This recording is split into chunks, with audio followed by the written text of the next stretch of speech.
بسم الله الرحمن الرحيم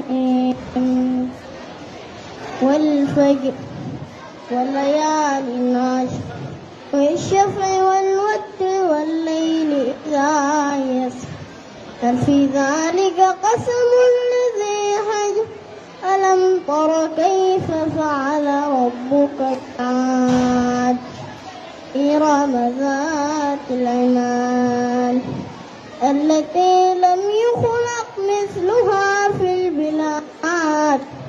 وثمود الذين جابوا الصخر بالواد